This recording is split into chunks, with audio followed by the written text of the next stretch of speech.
بسم الله الرحمن الرحيم الحمد لله رب العالمين والصلاة والسلام على أشرف المرسلين سيدنا محمد وعلى آله وصحبه أجمعين وبعد. How to deal with low motivation in studies, loss of spark, if there is even such a thing, and how to deal with low iman. Yeah, thank you. Low motivation in studies. In the modern sense of motivating people, we do not need to be motivated like this. Usually people use things that can never work as use temporary motives, things that are definitely temporary. It's like it's this minute's problem and I'm giving it or I'm giving you this minute's solution. It does not guarantee that the problem will be solved permanently or in the future or for a long time or a relatively long time. The motivation for someone to go to the gym or even to work or to earn money, actually we have a lot of problems in these things. They come from non-Muslims, this is one, and even when they come from Muslims, even when they come from preachers in your local masjid, you have to consider to keep thinking about everything that your preacher tells you, unless this preacher is a scholar who has majalis of explaining al-ilm. If he does not practice al-ilm and he does not have an excuse, I'm not sure why he has a post or a position in which he is allowed to tell people what to do and what not to do from an Islamic perspective.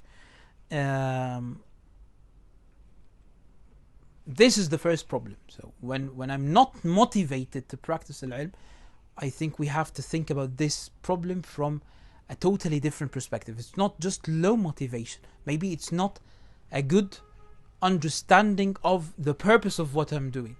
Maybe even if you think that you understand everything very well, I think there is a chance that maybe your understanding of what the purpose is, why I am doing this, maybe these things are not covered thoroughly, or these things have not been covered thoroughly before beginning your studies.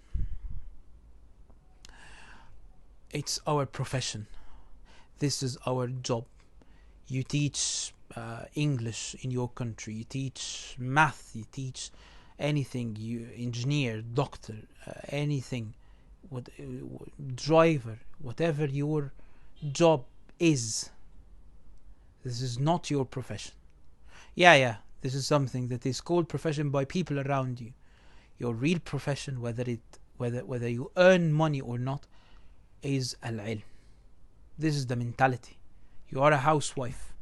Your real profession, al-ilm. Anything else is done around al-ilm. Maybe responsibilities, things that have to be done around al-ilm.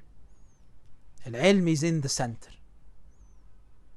And it is the purpose. And it is the profession. Because it's a worship. Because it's fard kifaya. Because it's the obligation. The forgotten obligation.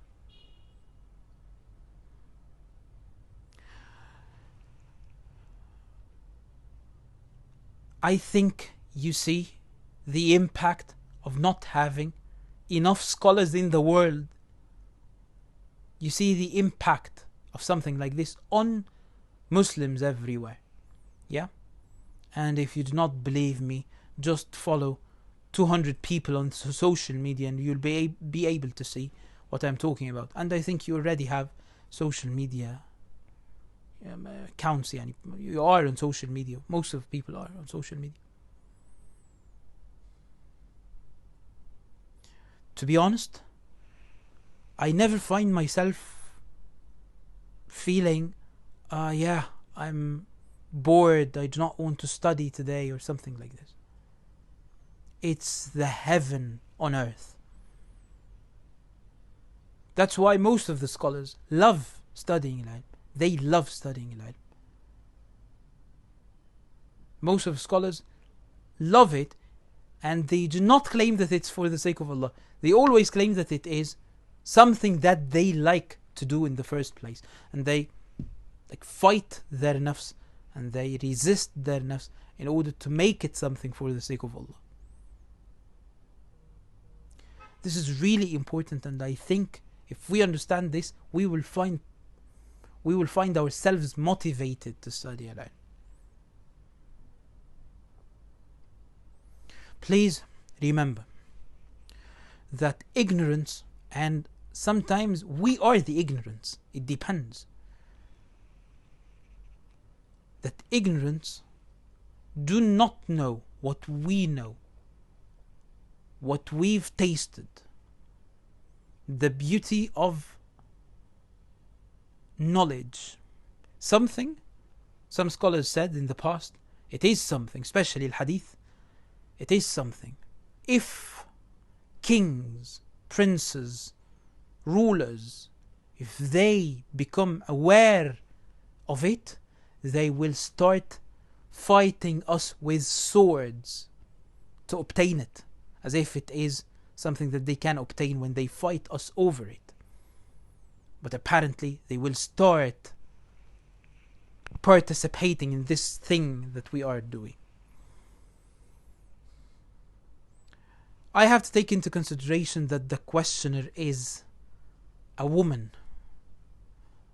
Please, women everywhere, I think the Hanbali madhab, its philosophy, its the practice of Hanbali scholars, even when we read in books of al-fiqh things that do not really show enough respect to women and their roles, you will never find a Hanbali man who is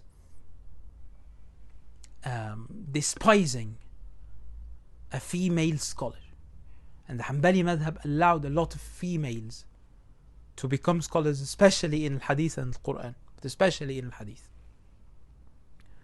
It's very important that you understand that we need more of you, females, to become real scholars, to teach men and women, not to teach women, men and women. It's a part of our Hanbali tradition. Not to teach people or to enlighten people on topics related to women or females. I find this some sort of intellectual sectarianism that can never be tolerated in the Hanbali madhab. And I always tell my students not to do this. I know there are issues related to women and womanhood that are not covered in a sufficient manner when we study together. But the solution is not to start addressing women, or the solution is not to separate women, like in the masjid when we build a wall to separate women. The solution is not when we start giving durus to women and that's it. If al-ilm is fard kifaya in general, and it has to be done by enough people in order for others who are capable of doing it, in order for them not to be sinful, I think it's also fard kifaya to have enough female scholars. The diversity is very important here, and also the tradition. And I will try in the future to dedicate more topics to this. But I do not want to be the man who is preaching women about how to do and how to rise and how to do these things. I'm talking in general most of the time, so that people do not forget that there is no difference when it comes to scholarship between a man and a woman. There is no difference. And if you do not believe that this is what Islam dictates, I think it's because of lack of readings, lack of learning, not paying enough attention to the evidence, not studying properly, and other things. والله تعالى أعلى وأعلم وصلى اللهم على سيدنا محمد وعلى آله وصحبه وسلم والحمد لله رب العالمين.